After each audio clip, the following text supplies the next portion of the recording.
Samantala, ipinakilala na rin ng Partido Koalisyon ng Administrasyon ng mga senatorial bets nito. Ang 12 kandidato ay mula sa pinagsanib na lapian ng Liberal, Nasyonalista, Nationalist People Coalition at Akbayan. Si George Bandola nag-uulat. Ipinarada ngayon ng Administration Coalition Party ang bagong politika kasabay ng pagpapakilala nito sa 12 senatorial bets para sa midterm elections.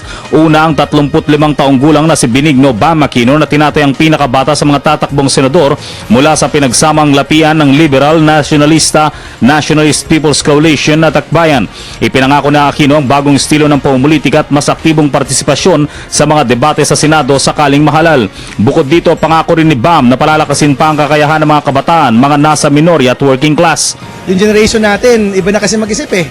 Iba na yung pinanggagalingan natin, iba na yung information age nga, sabi mo, it's different. Iba na mag-isip ang mga Pilipino ngayon. And I think if we have somebody young in the Senate, madadala na yun, mararepresent na yung mga kabataan na mas innovative na mag-isip, mas creative na, kakaiba na. Diba? And I think that will be an advantage, not a disadvantage in the Senate. Isa naman sa 12, isa man siya sa mga may edad na. Pangako naman ni Ramon June Magsaysay ang makabagong paraan ng pangangampanya sa kanyang pagtatangkang pagbalik sa Senado. Sasamantalahin ni Magsaysay ang kahalagahan ng social media sa kanyang kampanya. The younger generation have the internet to look at. Pag tinawag mo Ramon Magsaysay Jr., i-Wikipedia nila o Google, kuha ka agad, no? While maybe the older generation, Carlos, let's say mga over 60, they already remember what I had done while in service to the country. Kaya sa tingin ko, sabi nga, information is the currency of democracy. So with the internet, with broadband, with Wi-Fi, madali ma-identify yung individual candidate. Mula naman sa kanilang slogan na sipag at tiyaga, nais naman ni dating Las Piñas Congresswoman Cynthia Villar na mapalitan sa pwesto ang asawang si Senator Manny Villar. Nais si Cynthia na may pagpatuloy ang mga programang magpapaangat sa antas ng pamumuhay ng mga overseas Filipino workers, mga kababaihan at mga mahihirap.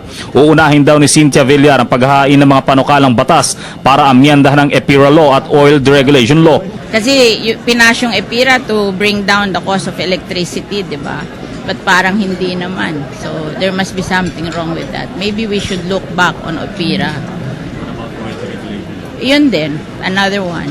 Basta yung ating mga basic needs na hindi bumababa ang presyo, maybe we should review yung legislation on that para siyempre talagang ang concern naman ng mga tao maging affordable yung mga basic necessity para naman mas magaang ang buhay ng ating mga kababayan.